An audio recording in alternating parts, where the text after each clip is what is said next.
I've worked with over 2,000 executives over the last 3 or 4 years, helping them understand what their true purpose as a leader is. And when it happens, it's a moment that everybody who's working with that individual knows it instantly. Now, there are some common themes for how these show up.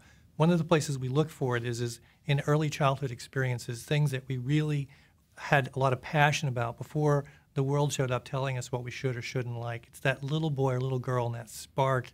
And what that happens to be has a huge impact potentially on what really ends up running through our whole life. The second area is a couple of really challenging experiences we've had in our life and the impact that had and what it woke us up to. And for many of us, that underlying message is one that's just so clear about what our purpose is and why we're here. And the third place is something that we have a deep passion about in the adult life that always has been there, that continues to be with us through time, that when we step into the magic of what that is, it reminds us of the deeper reason for why we're here and why we lead. The example I want to talk about is around a woman who's head of R&D for a company.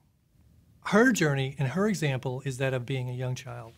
And in the process of her telling a story, we watched her visually and just physically step fully into the magic of who she was as a little girl, this place of mystery and adventure. She was 11, she was in Scotland, and she decided one day with her friends she was going to go find frogs. Now, she had no idea if that was a time of year or that frogs existed or were around or whatever, but she decided to go find them. All day long she went. And by evening, she had not found one. And she decided she was going to stay out until she found one. Her friend, asking her to go home, said, "No, we're staying until we find a frog." Just about dusk, finally she turns over a rock, and there is the frog. She victoriously picks up this frog, taking it home, and says, I found the frog. And she realizes as she was telling that story, her whole purpose for who she is as a leader came into focus. Her purpose has always been, always find the frogs. Now, as a head of R&D, you can see that would be really powerful in the context of research and development and finding the frog that no one else finds.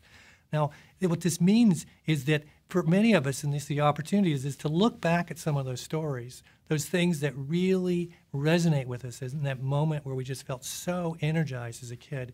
In many of those places, you're going to find your purpose.